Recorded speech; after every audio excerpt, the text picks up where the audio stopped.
Before I bought my Continental GT, I had the idea in my head to take a retro-styled cafe-type bike and turn it into more of a sport touring machine. And when it came to considering what bikes to buy over that, the GT was actually a really good choice over things like the Triumph Thruxton or the Norton Commando or any of those, because they're more hard-edged, where the GT, everything's just a little bit softer, and I thought it really fit the bill to do so. But I also had to, in advance, come up with a luggage set that would work, not only fit the bike, but look good and just match the aesthetic of what I was going for. And so I ended up purchasing a set from a company called LongRide in Belgium. Now, I had considered Hepco and Becker bags as well. It wasn't just that I was hell-bent on buying this setup. I was giving everybody a shot as to what would work on this bike. And one of the criteria I had was the saddlebag mounting system had to look good when the bags weren't on the bike as well, because I don't always ride with all these bags on there. So it's just quick release. I can take them off, take them in the house.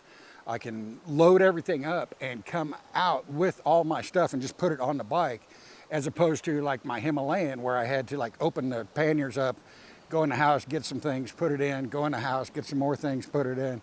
You know, it saves a lot of trips. Plus, if I stay at like a hotel or something like that, I can easily unpack or just take everything off the bike and take it into my room with me. So, pretty good there. LongRide and Hepco and Becker were the only two that were really standing out, and I opted for the LongRide over the Hepco and Becker setup just due to the SIBO mounting system that they have. I don't think they look as good when the bags aren't on the bike. I'm sure they work fine, just aesthetically, I didn't think they matched what I was looking for with this setup. And the rails mounted up no problem at all.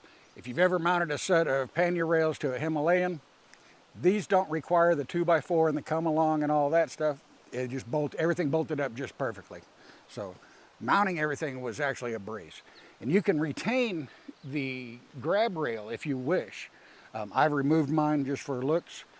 But if you want to leave it on there, you can do that. So what we've got is I had to buy this stuff in 3 waves because it's not cheap. Let's just get that out of the way right now. I had to buy the rails as one set, get those mounted. Next was the racer bags. That was the next setup. And then the tail bag was the final piece that I needed. Now I have all 3 together and they're ready to roll. Now these side bags are what are called the Racer SK model bags. They're 12.5 liter and they come in 2 configurations. You can either have kind of a throwover style or you can have the SK style, which stands for sidekick. And that's what they call their quick release mounting system that allows you to mount to the bike quickly and easily, just like that. There is a bit of assembly required when purchasing these, because the sidekick doesn't come mounted to the bag. You have to drill holes and mount everything in there. And it's actually not as difficult of a job as you would initially think, or even I initially thought. Basically, you need to determine where you're going to mount the bags on the bike. There is a key lock behind this that protrudes on the inside of the bag. And you need to figure out where you're going to place that, because you've got a little bit of wiggle room to mount these forwards and backwards and even cant them if you'd like to. Once you have that spot determined, drill that hole, and once it's in place, the other 3 are actually set for you. All you have to do is put this where you want it, and there's your template to make your other holes. So it's not ultra simple, but it's not difficult either. And they will actually mount this for you for $25 or something like that. But they only do it dead center. So you don't get to tell them, hey, cant it or anything like that. It's just one and done. And I can't move these around. If you mount these and then decide that you didn't put it in the right place, you're screwed. Because you're going to be drilling more holes. And it's basically a one and done. Make sure you have everything lined up where you want it before you purchase this, or before you mount the SK onto your bag. Now, and like I said, this stuff was not inexpensive. Like I said, I couldn't buy it all at once because it was over $1,000 to buy this entire setup. So you're looking at $165 for the rails, $645, I believe, for the bags. And you get a little bit of a discount if you buy them both at the same time. And then it was another $280, I believe, for the tail bag. So you're looking at over $1,000. And if you want extras like shoulder straps to mount on the sidekicks, that costs more money. You know, there's just a lot. You can get waterproof liners, but that's more money. And so you can add up accessories really fast and start spending a lot of money. And I was trying to decide between the racer bag and what they call the Patriot bag, which is a roll top. And the Patriot bags are basically double the size of these. And they actually cost a little bit less. But you end up having a hidden cost, because if you want to use them at max capacity, you have to buy an extra set of straps, which once you do that, then they're more expensive than these. Fitment was an issue with the Patriot bags, possibly. So I was a little bit worried about those because they are so large. And plus I thought these looked better, or would work better actually as an everyday bag. So I'm not always traveling. So if I'm just running to the store, I can throw these on and they don't look, you know, ridiculous or anything like that. And they're nice, slim bags. And so far I really, really like them. And you do get a little bit of an option as to where to mount them on the rail, because they can be moved forwards and backwards on the rail setup. If you want to mount them a little further forward, you can. If you want to mount them a little further backwards, you can.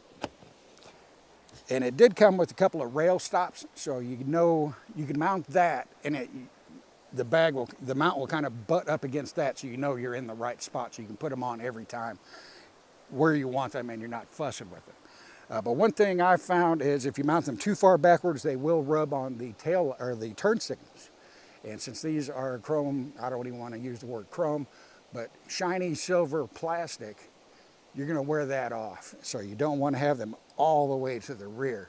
And even if you do have them all the way to the rear, there's no room for a passenger to put their feet on the footrest. So even without the tail bag, you're not carrying a passenger with this setup. I don't have to worry about that because I don't carry a passenger, but other people need to be aware of that. Construction-wise, they're made out of a heavy wax canvas and trimmed in leather, which means you are going to have to recoat these with wax probably once a year, maybe twice at worst.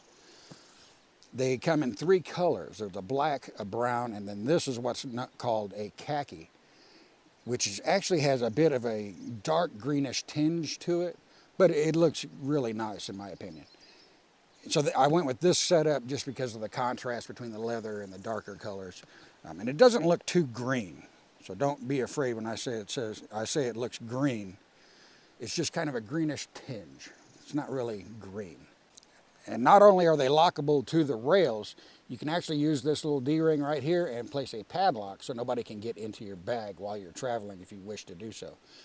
And that D-ring slides up and down on its keeper, so no matter how much you have stuffed into the bag, there's always a position for that D-ring to come through and make itself usable.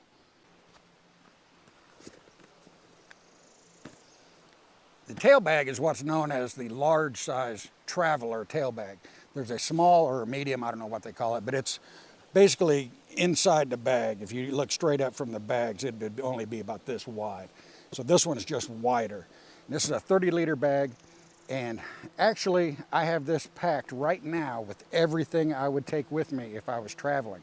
So I have all of my camping gear in this bag. This bag has clothes,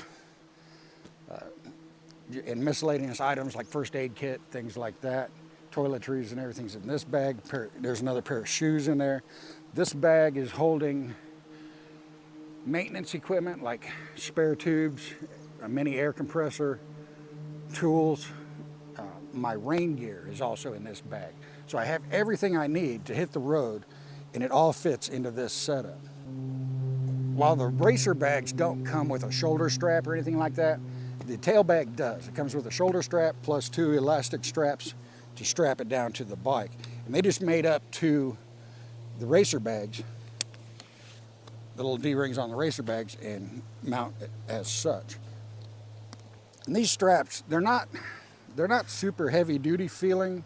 It's not like a rock strap or anything like that, but they are of mid-grade quality, I'll say that. They're not cheap. Let's not crap. But time will tell how long they last. And these cost about $18 a piece to replace when you do go to replace them. And if you wanted shoulder straps for your racer bags, I think that's like another $35 each for those. So you can see the accessories and things just kind of add up really, really fast. So I was wanting to get everything together, done, and stop buying things so I could get going. So, I mean, this setup is almost half of what I paid for the entire bike. And the tie-down straps have little loops for them, and there's actually some here and on the other side, but in my opinion, they're too far to the bottom of the bag. They needed to be about here. So you can go from here to there, where the way they're set up, you go from here down to here and then back out that way, and it just looks like it's going to cause too much stress on something. So I'm not using those. I just think they're in the wrong place, that or I just completely don't understand what they were thinking when they did that. You know, I can see having them there as an optional setup. Maybe you could go under the bag and mount here. So, because when you go over the top, you can't access the opening of the bag to get into your gear without moving those straps. So maybe it's possible to run underneath. I don't know. I don't plan to use those. I'm not even going to experiment with it. And the racer bags also come with a external pocket. Only one though. There isn't one on the other side. So the other side is flipped around backwards. I wish they would have done two. That would have been really nice, but it's better than nothing. So that is the touring setup for the Continental GT. I do get a little bit of extra space due to the camera bag that I wear when filming, but that's not a lot. I mean, I might be able to fit a sandwich in there, or maybe Joe Boo or something like that. But hopefully this setup will provide me many miles and trips and nights out in the wilderness doing things like this and filming. The nights aren't going to be as good as that time I had with the 3 tie hookers, but I don't get everything my way. This ain't Burger King. Catch you guys later.